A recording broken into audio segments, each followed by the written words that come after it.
सरकार से आग्रह करना है कि जो धांधली सेटिंग इस प्रदेश में, इस देश में परीक्षा माफिया, शिक्षा माफिया, कोचिंग माफिया मिलकर कर रहे हैं, तो बिल्कुल जायज़ नहीं है। इसको ख़त्म किए जाने की ज़रूरत है। कानून भले ही बना है, लेकिन कानून जो है वो सिर्फ कागज़ में ही ना रहकर ज़मीनी हकीकत से कितना वास्ता है। नमस्कार, आप देख रहे हैं न्यूज़ फोनेशन। मैं हूं आपके साथ नरोत्तम सिंह।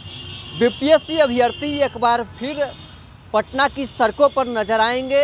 गर्दनीबाग धरना स्थल पर धरना देने के लिए बैठेंगे, सत्याग्रह करने का अभ्यर्थी ऐलान कर रहे हैं। छात्र नेता सौरभ ने अभ्यर्थियों से ये अपील किया है कि अपनी मांगों को लेकर सत्याग्रह करने के लिए सभी अभ्यर्थी आएँ। पिछले दिनों बीपीएससी का एग्ज़ाम खत्म हुआ था।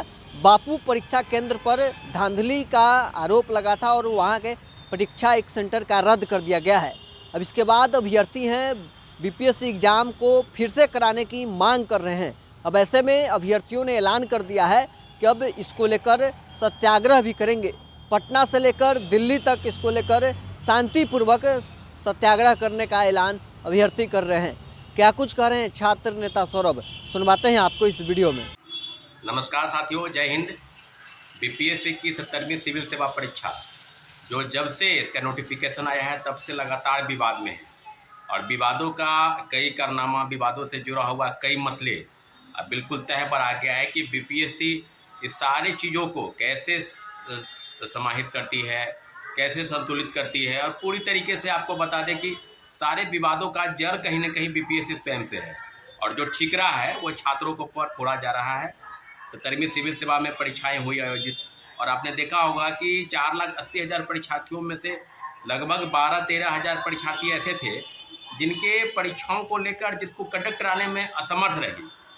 उसको प्रश्न आपने नहीं दिया, कितने बजे दिया, कोई लोग बोले कि 12:30 तक नहीं मिला था, कई लोग बोले कि 12:15 के बाद वो कह रहे थे कि आप बैठिए आपको मिल जाएगा।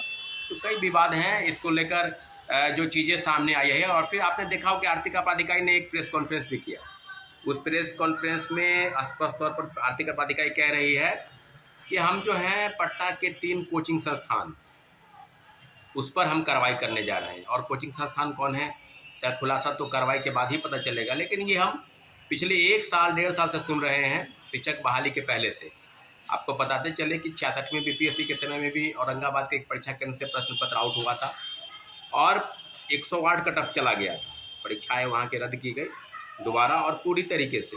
और फिर उसके बाद आपने याद होगा, उसके पहले भी कई लोग बता रहे थे कि 46वीं के समय में भी किसी परीक्षा केंद्र पर धांधली की शिकायत मिली थी, और बीपीएससी ने उस परीक्षा केंद्र की जो परीक्षाएं उसको रद्द की थी। और आज पुनः जो बापू परिसर परीक्षा केंद्र में हुआ है, उसके तहत सारी चीज़ों का ठिकरा और कई चीज़ें कहे जा रही कि 50-60 लोगों को हिरासत में लिया जाएगा, चिन्हित किया जा रहा है, वीडियो फुटेज देखा जा रहा है, मीडिया में बाइट जो दे रहे हैं उनको कई तरह से प्रतिबंधित करने का कि परीक्षा में 5 साल वो बैठ नहीं पाएंगे, और कई तरह की चीज़ें बीपीएससी बता रही है। लेकिन बीपीएससी ये भी बताने का काम करे कि आपने लोगों को प्रश्न पत्र क्यों नहीं दिया, और कुछ असामाजिक तत्व परीक्षा में जो है आप उसको चिन्हित क्यों नहीं कर पाए। अगर आपको लग रहा था कि परीक्षार्थी के रूप में वो असामाजिक तत्व है, जाहिर सी बात है जब किसी लोगों को प्रश्न पत्र नहीं मिलेगा, 11:55 पर क्वेश्चन बुकलेट और मार्कशीट दोनों उसको मिलना, प्रोवाइड कराना है, वो नहीं मिलेगा 5 मिनट 10 मिनट। लेकिन आप कह रहे हैं कि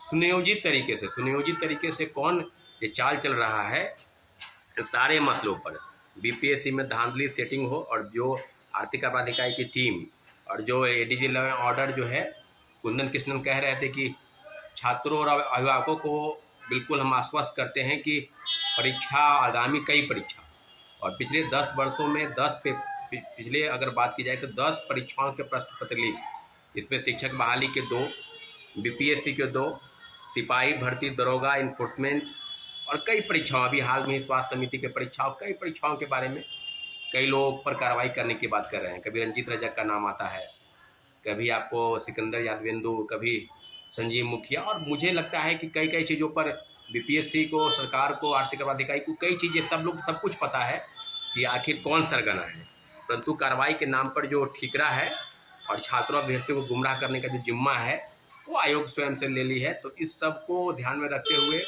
कल से आपको बताते चले कि कल से गर्दनीबाग में एक हम लोगों का एक प्रोटेस्ट, छात्रों का एक प्रोटेस्ट सत्याग्रह, शिक्षा सत्याग्रह जो है शुरुआत हो रही है।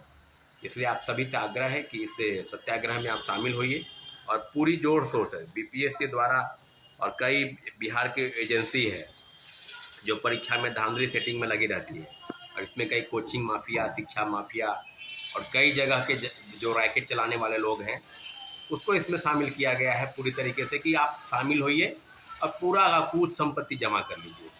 तो साथियों, जिस प्रकार की चीज़ें थी और आपने देखा होगा कि सामान्यीकरण को लेकर जो विवाद था, और विवादों का धरा दो भाग में बटा।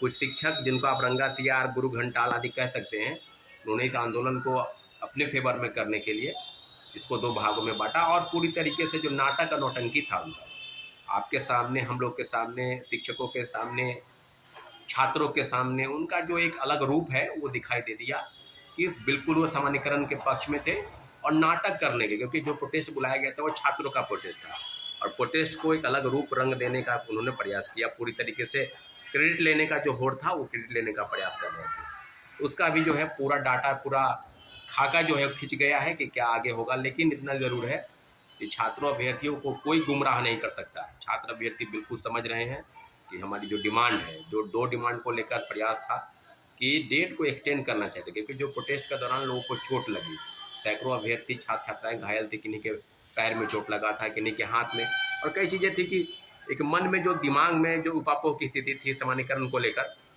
कि बीपीएससी ने कोई नोटिस जारी नहीं किया। कभी मल्टीपल सेट क्वेश्चन जिलों में भेजने की बात कर रहे थे, कभी वो कह रहे थे कि हमने मीडिया से बात के क्रम में हमने कह दिया है कि सामान्यीकरण लागू नहीं होगा। तो हम लोग तो एक प्रेस नोट चाह रहे थे कि आप एक लिखित आश्वासन छात्रों अभ्यर्थियों को दे दीजिए हम लोगों को, बात आगे प्रोटेस्ट के कोई मतलब नहीं है। लेकिन आपने नहीं दिया, और दिया कब? प्रोटेस्ट के बाद, जब सैकड़ों छात्र छात्राएं घायल हो गए। दूसरे तरीके से बीपीएससी के सर्वर डाउन की वजह से भी जो प्रॉब्लम आई, फॉर्म कम फिलअप हुआ, आपको पता है, लेकिन 4,83,000 ही फॉर्म फिलअप हुए, और उसके बाद किस तरह की चीज़ें सामने आई। आपने कहा कि अंतिम समय में नहीं था सर्वर डाउन, नहीं, पूरा जो चीज़ है, पूरा जो ठीक रहा है वो छात्रों अभ्यर्थियों को ऊपर ही फोड़ा जाएगा। ये बीपीएससी की तरफ से तैयारी चल रही है। सारे चीज़ों को ध्यान में रखते हुए छात्र अभ्यर्थी एकजुट होकर सत्याग्रह करने के लिए तैयार है। शिक्षा सत्याग्रह हम लोग की बात है, और जो ट्विटर का कैंपेनिंग चलेगा उसके लिए भी बढ़ चढ़ कर हिस्सा लेना है साथियों। तो आप लोगों का स्वागत है, बिल्कुल आप लोग आइए और अपनी लड़ाई के लिए एकजुट होकर सरकार के समक्ष लोकतांत्रिक तरीके से अपनी लड़ाई लड़नी है, बैठना है और सरकार से आग्रह करना है कि जो धांधली सेटिंग इस प्रदेश में, इस देश में परीक्षा माफिया, शिक्षा माफिया, कोचिंग माफिया मिलकर कर रहे हैं, तो बिल्कुल जायज़ नहीं है। इसको ख़त्म किए जाने की ज़रूरत है। कानून भले ही बना है, लेकिन कानून जो है वो सिर्फ कागज़ में ही न रहकर ज़मीनी हकीकत से कितना वास्ता है, इसको देखने की ज़रूरत है। निश्चित रूप से हम लोग की लड़ाई लंबी है, हम लोग एकजुट होकर आखिर अपनी लड़ाई को लड़ेंगे। ठीक है साथियों, धन्यवाद, जय हिंद।